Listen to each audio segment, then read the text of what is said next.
साथियों,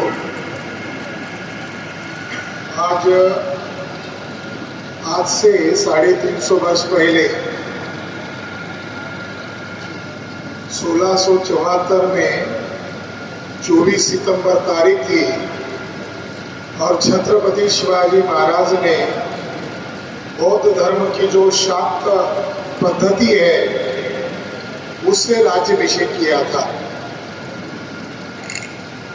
भारत में और महाराष्ट्र में जितने भी बड़े बड़े ब्राह्मण इतिहासकार हैं, वो लोग इस दूसरे शाक्त राज्याभिषेक के बारे में कुछ भी नहीं लिखते, उस बारे में चुप रहते। तो आज का ऐतिहासिक दिन यहाँ कार्यक्रम केडर कैंप चल रहा है। अगर ये केडर कैंप नहीं होता तो हम महाराष्ट्र में शाक्त राज्याभिषेक दिन मना रहे होते। तो मैंने मेश्राम साहब को विनती किया कि ये जो शाक्त राज्याभिषेक दिन 24 सितंबर को है, तो ये जो किताब का प्रकाशन है ये महाराष्ट्र में करने की बजाय हम नेपाल में लुम्बिनी में करेंगे। और हमारे शाक्य साहब बता रहे थे कि वज्रयानी परंपरा, शाक्त परंपरा, ये नेपाल में बहुत ज्यादा प्रैक्टिस होता है। और छत्रपति शिवाजी महाराज जिस देवता को अपनी कुल देवता मानते थे, उस देवता का नाम भवानी देवता है। और भवानी देवता जैसे महाराष्ट्र के नॉन ब्राह्मण लोगों की, बहुजन लोगों की कुल देवता है, उसी तरह राजस्थान के क्षत्रियों की भी कुल देवता है। उसी तरह काठमांडू में तलेजू भवानी नाम से वही उसी भवानी देवता की पूजा नेपाल में होती है। और जिस कुमारी देवी की पूजा काठमांडू में बड़े सम्मान के साथ की जाती है, जिसका जिक्र शाक्य साहब ने किया, वही महामाता, वही महामाया है। और महामाया को ही महाराष्ट्र में अम्बा, जगदम्बा या तुलजा भवानी के नाम से कहा जाता है। तो इस आधार पर नेपाल और भारत का कल्चर एक जैसा क्यों लगता है? क्योंकि दोनों में शाक्य मुनि, तथागत भगवान बुद्ध ये आदर्श है। हमने केवल मराठाओं को ध्यान में रखकर ये इतिहास ढूंढने का प्रयास नहीं किया है। छत्रपति शिवाजी महाराज 17वीं सदी के ऐसे महापुरुष थे जिन्होंने बुद्धिस्ट परंपरा को जिंदा रखने का प्रयास किया। मगर छत्रपति शिवाजी महाराज कुर्मी समुदाय के, जिसको महाराष्ट्र में मराठा कहते, और महाराष्ट्र के मराठा लोग कुर्मी पहचान के लिए लड़ रहे। जरिया रिजर्वेशन है मगर कुर्मी पहचान के लिए लड़ रहे हैं। और कुर्मी ऑल इंडिया में बहुत बड़ी तादाद में है।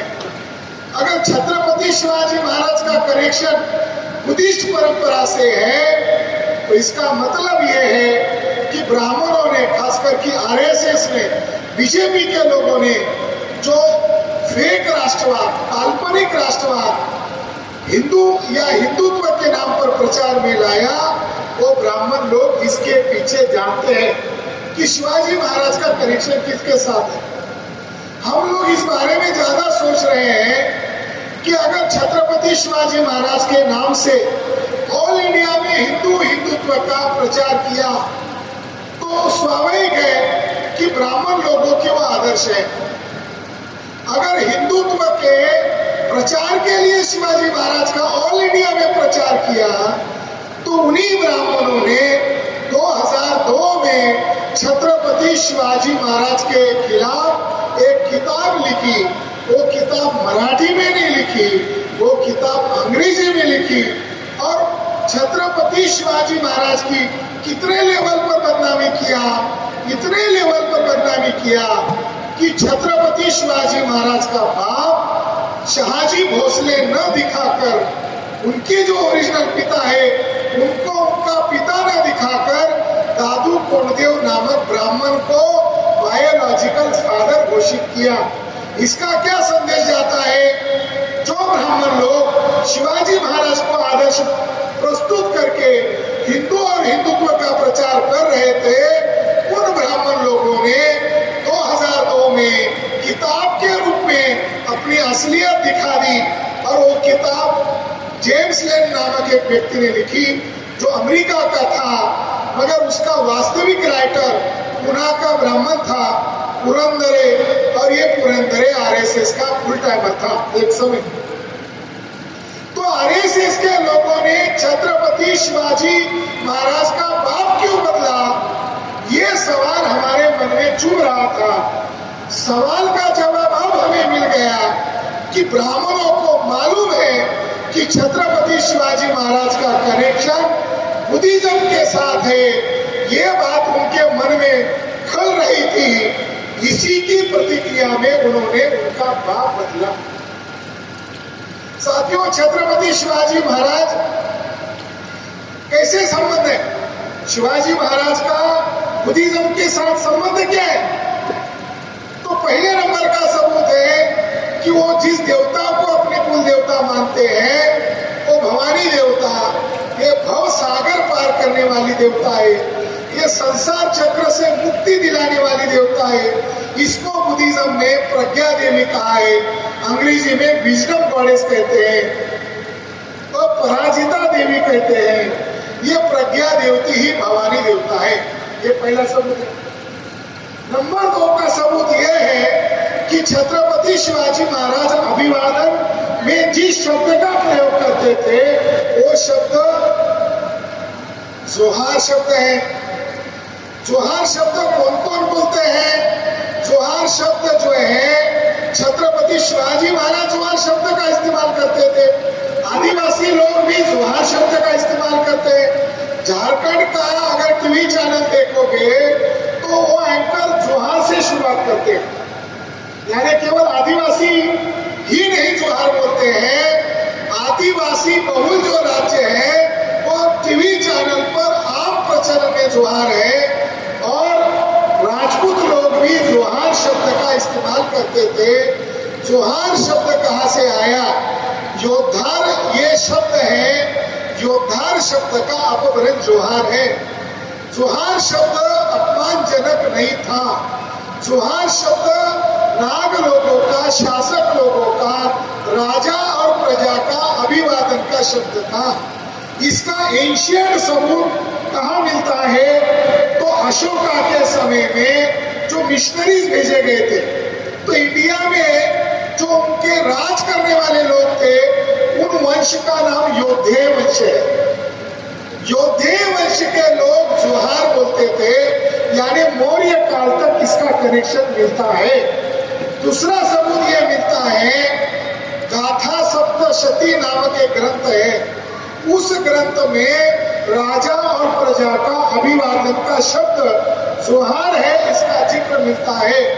डॉक्टर बाबा साहब अम्बेडकर भी जब अपने कार्यकर्ताओं को लेटर लिखते थे महाराष्ट्र में, खास करके महाराष्ट्र में, तो वो अपने लेटर में जोहार शब्द का जिक्र करते थे, और अपने लेटर पैड पर भवानी देवता की प्रतिमा होती थी। यानी दुनिया का सबसे बड़ा स्कॉलर डॉक्टर बाबा साहब अम्बेडकर भी अपने पूर्वजों के इतिहास को प्रतीक के तौर पर संगठन में हो, सार्वजनिक जीवन में हो, इसका प्रयोग करते थे।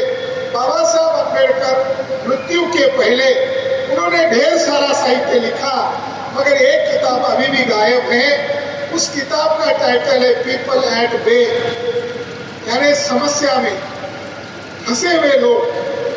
तो उस किताब का अनुक्रमणिका उपलब्ध है, शीर्षक उपलब्ध है, प्रस्तावना के 10 पन्ने उपलब्ध है, मगर किताब गायब है। उस किताब में बाबा साहब अम्बेडकर ने 2 सवाल खड़े किए हैं कि महार, वहाँ की एक अनटचेबल कम्युनिटी थी जो आज बुद्धिस्ट है, महार और मराठा शब्द आधुनिक है, और वहाँ एक लिटरेचर है ज्ञानेश्वरी, संत ज्ञानेश्वर ने लिखा है, उसके ज्ञानेश्वरी में महार शब्द पहली बार मिलता है। तो बाबा साहब अम्बेडकर कहते हैं महार और मराठा शब्द आधुनिक है, प्राचीन शब्द नहीं है। वो पहले कौन थे? इसका इतिहास ढूंढा जाना चाहिए। कहते हैं कि वो नाग लोग थे। और उन्होंने उसकी व्याख्या करते हुए कहा कि महार लोग भी जोहार करते थे और मराठा लोग भी जोहार करते थे और छत्रपति शिवाजी महाराज भी अभिवादन में जोहार बोलते थे।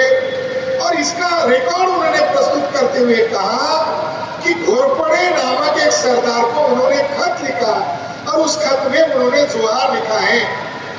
मगर बाबा साहब अम्बेडकर कहते हैं कि 17वीं शताब्दी तक मराठा लोग जोहार बोलते थे, अब वो राम राम कैसे बोल रहे हैं? तो उन्होंने उसका जवाब दिया कि पेशवा ब्राह्मणों ने उनका जोहार अभिवादन बंद किया और उनको राम राम बोलना सख्ती से लागू कर दिया। मगर अछूत महार लोगों को, मातम लोगों को जोहार बोलने का अलाउ किया ताकि ये दोनों टूट जाए। बाबा साहब अम्बेडकर का ओपिनियन बहुत भिन्न है। वो ओपिनियन आज के इतिहासकारों को भी हजम होगा कि नहीं होगा पता नहीं।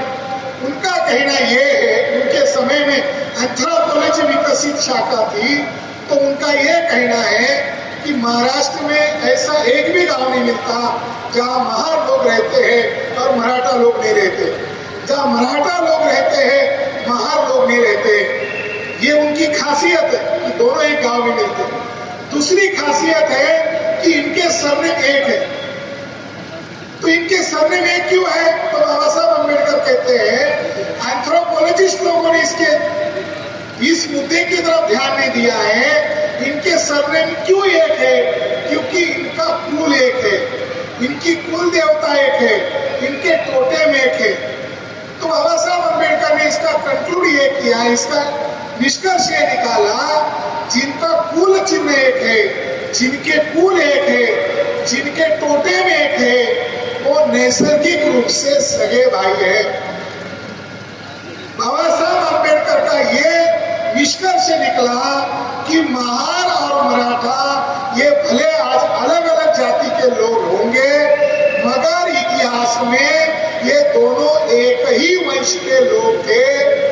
इसके लिए उनको उनके पिताजी या उनके पुरखों से रिकॉर्ड मिला, जब महार अनटचेबल कास्ट के लोग मिलिट्री में दाखिल होते थे तो उनके नाम के पीछे परवारी शब्द आता था। महार लोगों के नाम के पीछे परवारी शब्द आता था। तो बाबा साहब अम्बेडकर ने पहली सेंचुरी का टोलेमी इसके लिटरेचर का आधार देकर यह बताया, मराठा लोगों का प्राचीन नाम कम से कम 2000 वर्ष पहले का नाम कुटुम्बिनी था। ये कुटुम्बिनी शब्द, कुर्मी शब्द आज इस्तेमाल किया जाता है। बाबा साहब अम्बेडकर कह रहे हैं कि मराठाओं का प्राचीन नाम मराठा नहीं था, उनका प्राचीन नाम कुटुम्बिनी था, यानी कुर्मी था, और महार लोगों का नाम परवारी था। अगर बाबा साहब अम्बेडकर कह रहे हैं ये वांशिक रूप से एक है, तो फिर दो नाम अलग क्यों है? बाबा साहब अम्बेडकर कहते इसका संशोधन होना जरूरी है। अब बहुत साधन उपलब्ध आज है, दृष्टिकोण चाहिए, उद्देश्य चाहिए। फर्स्ट सेंचुरी का राजा कनिष्क का अभिलेख मिला है, राजा कनिष्क का, उसके अभिलेख में कुटुम्बिनी शब्द का जिक्र है और उसके अभिलेख में परिवारी शब्द का जिक्र है। राजा कनिष्क 2000 वर्ष पहले हुआ, फर्स्ट सेंचुरी में। तो किस संदर्भ में जिक्र है? तो कुटुम्बिनी यानी उपासक, बुद्धिस्ट उपासक, ये किसको डोनेट कर रहे हैं? स्तूपा को डोनेट कर रहे हैं, बिहार को डोनेट कर रहे हैं। और बिहार का देखभाल, बिहार को संभालने का काम कौन कर रहा है? कुटुम्बिनी ही परिवारी से, उपासक लोगों से, भिक्षु बनने वाले लोग, श्रामणेर बनने वाले लोगों को परिवारी कहा है। इसका मतलब बाबा साहब अम्बेडकर ने जो उस समय एनालिसिस किया था कि परिवारी लोग और कुटुम्बिनी लोग एक ही थे, वो कौन लोग थे? वो बुद्धिस्ट लोग थे, नाग लोग थे, और वो लोग प्राचीन भारत में मिलजुल कर प्रचार और प्रसार का काम करते थे। बाबा साहब अम्बेडकर का ये निष्कर्ष है। बाबा साहब अम्बेडकर ने जो निष्कर्ष निकाला, जेनेटिक साइंस क्या कह रहा है? क्योंकि ये बात जेनेटिक साइंस से प्रूव करना जरूरी है। जेनेटिक साइंस में 2003 में जुलाई अगस्त में महाराष्ट्र की महिलाओं का माइटोकॉन्ड्रियल डीएनए टेस्ट किया। महिलाओं का डीएनए नहीं बदलता है, महिलाओं का डीएनए कांस्टेंट है, मगर जो चित्पावन ब्राह्मण महिलाएं, मराठा महिलाएं, नवबौद्ध महिलाएं, सभी का माइटोकॉन्ड्रियल डीएनए चेक किया गया तो उसमें मराठा महिलाओं में 68% माइटोकॉन्ड्रियल डीएनए वेरिएशंस मिले और नवबौद्ध जो पूर्व में महार थे उनके अंदर 64% मिले। मराठाओं में 68% मिले और नौ बुद्धिस्ट महिलाओं में 64 मिले, यानी उनका माइटोकॉन्ड्रियल डीएनए ज्यादा क्लोज है। दूसरा 2010 में फ्रांस में पुरुष लोगों का डीएनए के बारे में रिसर्च पब्लिश किया और उसका टाइटल था the influence of natural barriers in shaping the genetic structure of Maharashtra populations. इसके अंदर यह पाया गया कि जो मराठा लोगों में एच पैटर्नल हैप्लोग्रुप है M69, ये पैतृक हैप्लोग्रुप है, उसका परसेंटेज 69 मिला और नवबौद्ध लोगों में 43% मिला। जेनेटिक के आधार पर पुरुष लोगों का हैप्लोग्रुप ज्यादा मैच हुआ, उधर महिलाओं का ज्यादा मैच हुआ। और इन दोनों की तुलना में चित्पावन ब्राह्मणों का जो हैप्लोग्रुप चेक किया गया तो ये चित्पावन ब्राह्मणों का डीएनए वेस्ट यूरेशिया से पाया गया जिसका नाम R1A1 है। तो इस आधार पर महाराष्ट्र में चित्पावन ब्राह्मण 1% भी नहीं है, 1% भी नहीं है, वो रूलिंग कर रहा है। और वहां की जो दो कम्युनिटी है ब्राह्मण उसको आपस में भिड़ाकर राज कर रहा है। तो बाबा साहब अम्बेडकर उस समय एंथ्रोपोलॉजी से कह रहे थे कि ये दोनों सगे भाई है, मगर डीएनए रिसर्च कह रहा है ये जेनेटिक भाई है, ये आनुवंशिक भाई है। और खुशी की बात है डॉक्टर गिरीश जोशी नामक ब्राह्मण को भी लगा जेनेटिक लेवल पर हम कौन है, चित्पावन ब्राह्मण कौन है। तो उसने भी एक रिसर्च पेपर 2018 में पब्लिश किया, द इथनिक ओरिजिन ऑफ कोकनिस्ट ब्राह्मण फैक्ट मीथ एंड कंट्रोवर्सीज।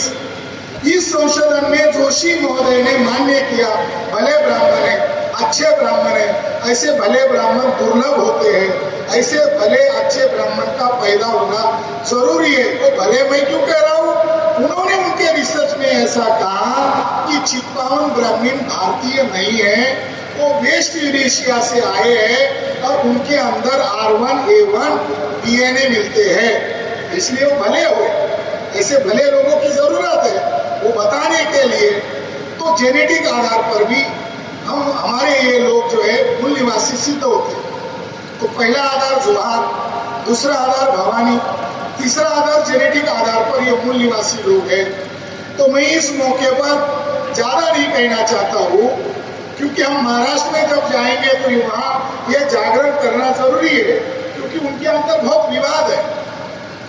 मगर जो दूसरा राज्याभिषेक हुआ उस राज्याभिषेक के साथ एक संदर्भ है शाक्य साहब।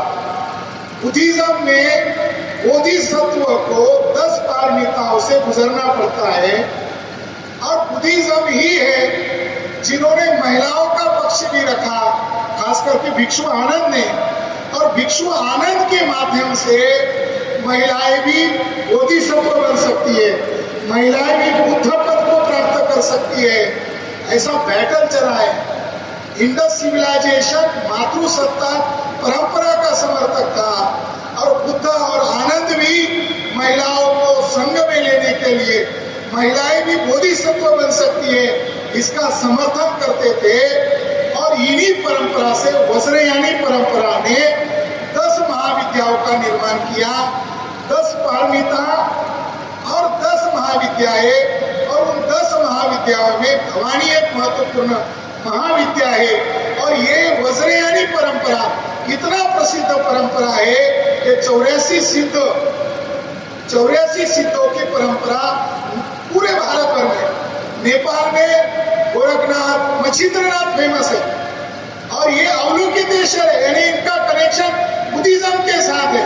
और आपने जो सवाल खड़ा किया है योगी आदित्यनाथ, ये वहां उस पीठ के प्रमुख जरूर है, मगर उन्होंने अपनी विचारधारा त्याग दी है और वो ब्राह्मणवादी लोगों के पीछे बने हुए हैं।